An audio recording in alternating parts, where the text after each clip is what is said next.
Please join with me in the spirit of this reading. Reading this morning comes from the Hebrew Testament, the book of Isaiah, chapter 6, verse 1 through 8. In the year that King Uzziah died, I saw the Lord sitting on a throne, high and lofty, and the hem of his robe filled the temple. And above him were seraphim. Each had 6 wings. With 2 they covered their face, and with 2 they covered their feet, and with 2 they flew. And one called to another and said, Holy, holy, holy is the Lord of hosts. The whole earth is filled with his glory. The pivots on the thresholds shook as the voices of those who called, and the house filled with smoke.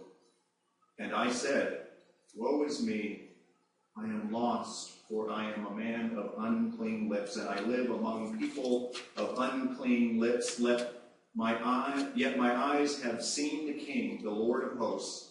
And then one of the seraphs flew to me, holding a live coal that had been taken from the altar with a pair of tongs. The seraph touched my mouth with it and said, Now that this has touched your lips, your guilt has departed, and your sin is blotted out.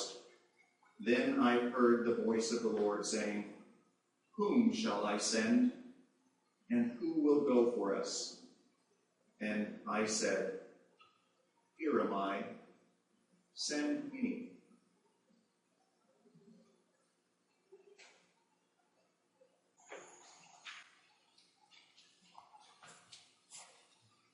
Just out of curiosity, because I'm new here, for how many people was that reading a little difficult?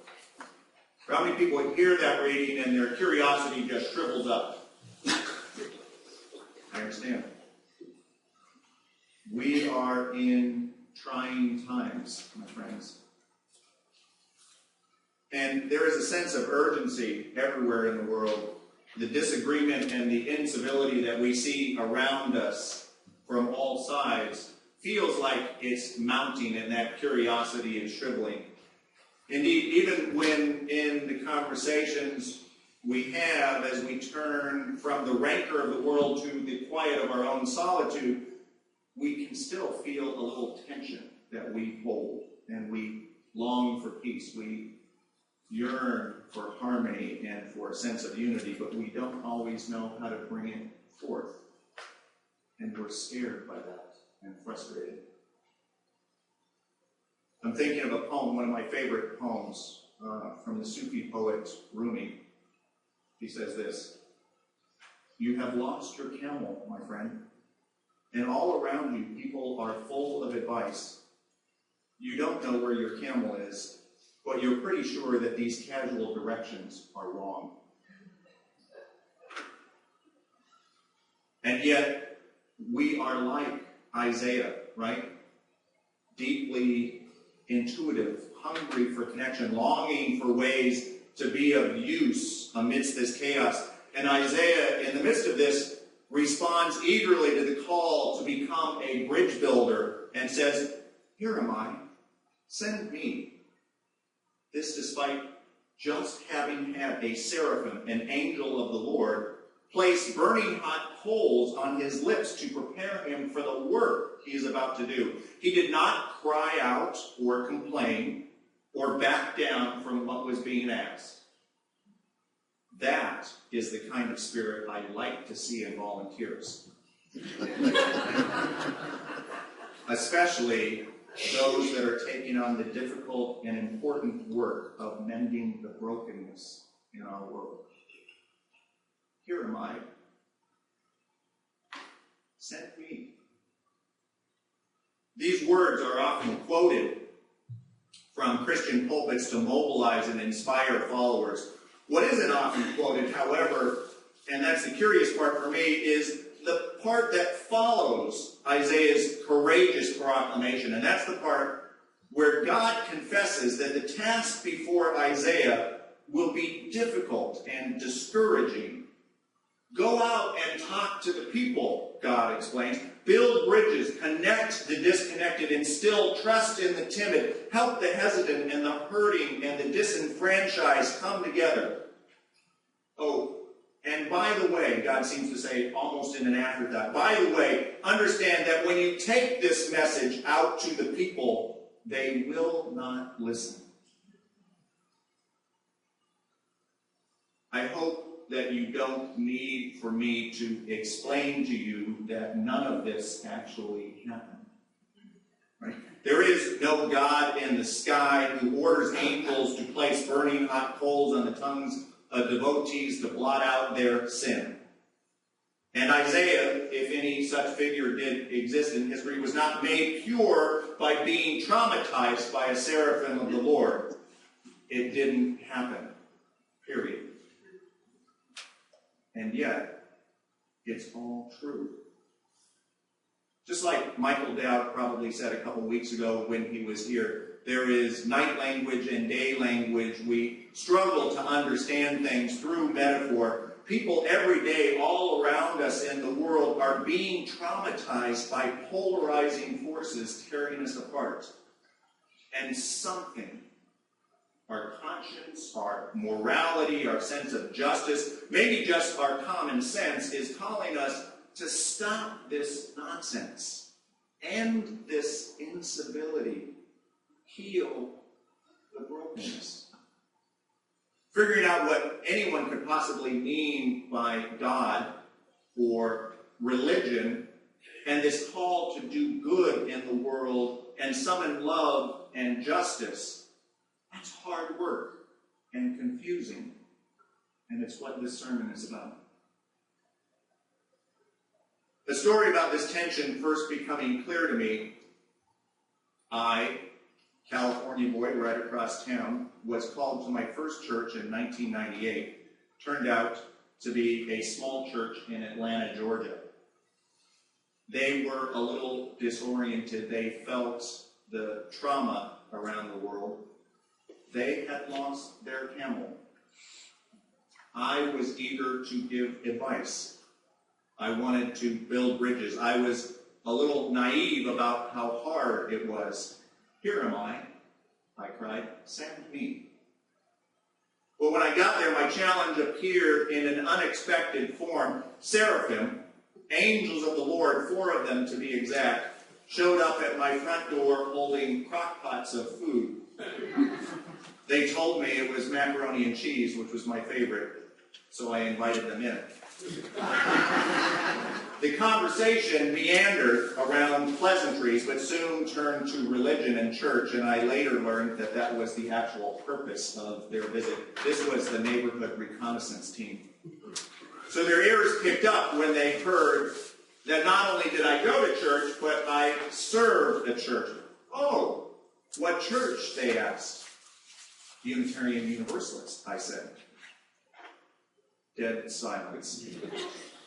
And I'll never forget, one woman leaned forward and broke the silence and said, well, of course you do, bless your heart.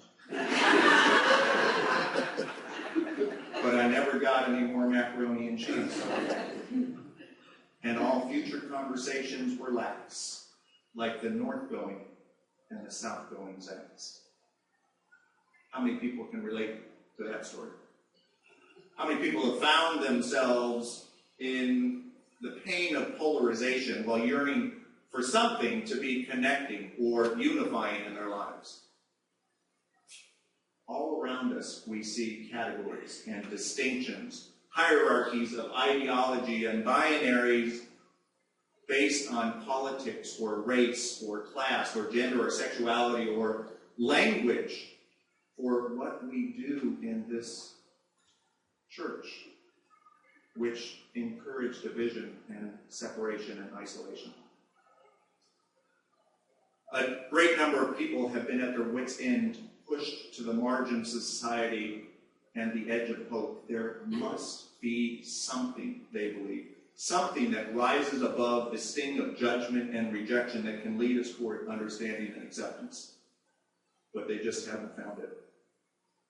There is an old story, maybe you've heard it, about a person, a young man, searching without success for that kind of religion and standing beleaguered on a bridge, spanning across a rocky gorge below, He thought about all the division in the world, and he thought about jumping off the bridge and ending it all. But an elderly man who happened to be walking by saw him, and he sensed what the young man was considering, and so he rushed over to him alarmed, and he said, "Stop, don't do it." "Why shouldn't I?" the younger man wailed. "Well, can't you see? There's so much to live for," cried the elder. "Well, like what?" the younger moaned. "Well, are you religious or are you atheist?" "Religious," he sighed. "Well, me too," cried the elder. "Are you Western or Eastern?" "Western," said the young man. "Well, me too," said the elder. "Are you Christian or Jewish?" "Christian."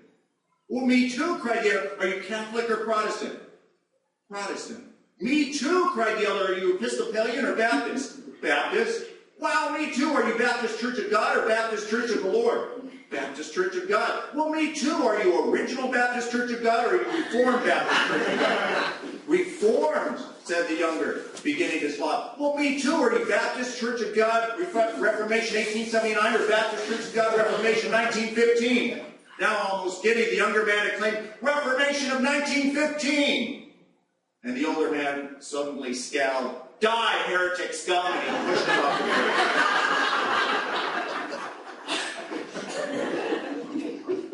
Like the story of Isaiah, this story never happened. And yet it's more true than we like to believe. Does anyone know how many denominations there are in the world? Any guesses? According to the World Christian Encyclopedia published by Oxford University Press, there are 39,000 denominations. Not churches, but denominations of multiple churches. 39,000, and nearly 34,000 of them are Christian denominations. Each of them separated from the others by some unbridgeable disagreement over God, or ritual, or sacrament, or what prayer to use, or which doctrine to follow. Religion is a Latin word. Really, it's the joining together of two words, re, which means again, and ligare, which is the root word for ligament, or that which holds things together.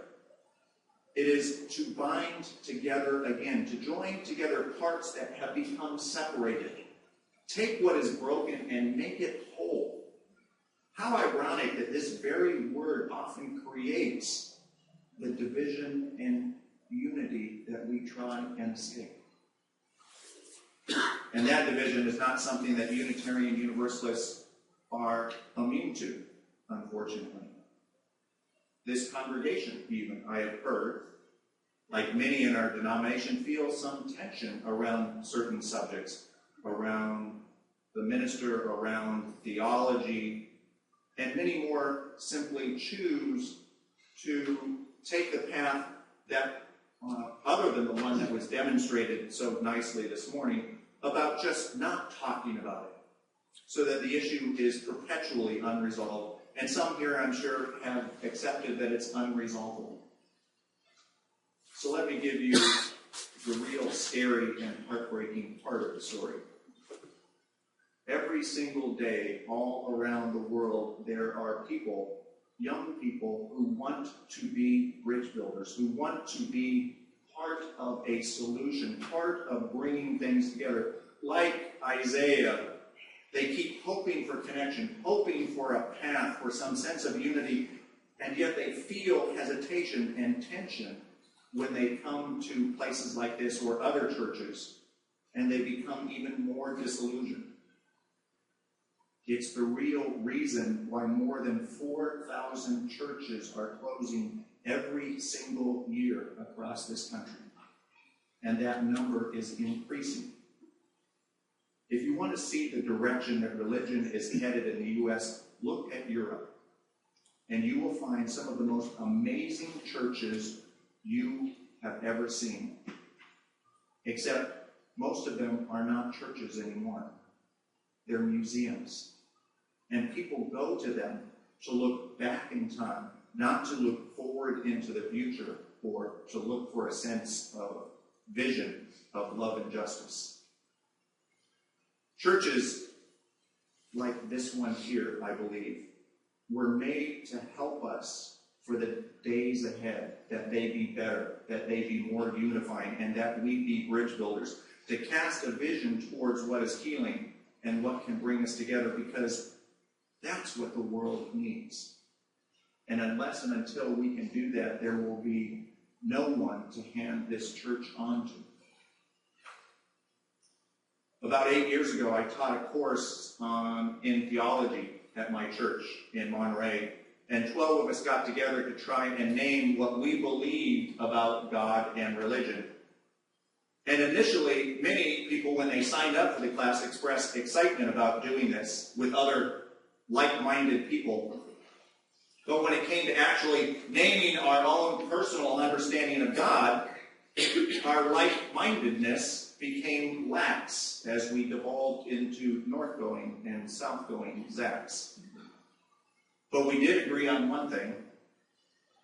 After a series of conversations, that when it came to God, we agreed that there was nothing like-minded about us. And then we tried one exercise. And that one exercise changed everything. We took turns offering our own personal statements about what we understood about God. And the only condition, the only requirement we had in this exercise was that before you spoke, you had to use the word "and." As we each shared, the room became electric. And an energy that had drained away from us in our earlier debates returned, and we became excited. The list that we came up with, I copied, and I sent around to some colleagues, and they were so impressed. Many of them asked if they could add to it. And so I'd like to read to you the final list that we came up with from that exercise. God is love. And God is an internal spark. And God is the cosmic heartbeat. And God is the space between the notes in music. And God is a cosmic force, not involved in human affairs. And God is possibility after possibility unfolding. And God is daffodils in the spring, thousands of them. And God is reality. And God is imagination. And God is a misunderstanding from which coercion and violence stem. And God is truth when it comes. And God is justice when it happens. And God is the holding of breath just before justice happens. And God does not fit in any box. And God is within me. And God can never be defined because that would be too limiting. And God is everything we cannot possibly imagine. And God is a woman. And God has no gender. And God is a black lesbian divorced woman in her mid-50s who lives with her cats. And God is no one to mess with. And God is a holy mystery. And God is here. And God is not here. And God is things as they are waiting to be discovered. And God is the most frustrating and unnameable of realities I have ever imagined. And God is in both our language and our laughter and our tears. And God is the blending of all things.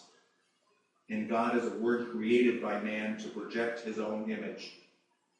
And God is evolving. And God is one.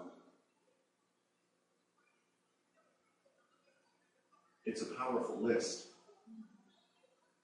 But you know, the part about it that's most powerful are all the ands in between those statements. The simple way that with those ands, all of those truths become joined and additive. The simple way that when joined together, they form a bridge that brings us together. So much so, it becomes almost like prayer. Too often we get so emphatic about what God isn't. We tie ourselves up in knots. God is not this. God is not that. our theological conversations, even in these loving and tolerant UU communities, become a litany of rebuttals. And you can always identify a rebuttal because the first word is always but. And during the class, we talked about how divisive this feels, how hungry people are for unity, and how hard it is when we go looking for such connection to have someone put their butt in our face. And we talked about how often we show each other our butts. And we talked about the disillusion around churches being places where people go to butt heads. So much so that they often begin to see the minister as the chief butt head. So, if we look around at churches today, including Unitarian Universalist churches, we see that this is true. We often get so caught up in abstract distinctions, in needing to be right, that we lose sight of our need to be healed and our need to be healers, to build bridges, to connect. Religion needs places that can do that. Places that know how and are dedicated to extending their hands, connecting people instead of revealing their butts and dividing people. I believe the church is called to teach us to do that with grace and humility and hopefully a sense of humor. Indeed, one of the best outcomes of that class that I taught 8 years ago was that we got together and we made t-shirts for the rest of the church. And the t-shirts had the picture of the church on the front with the words underneath that asked, "Does this church make my butt look too big?"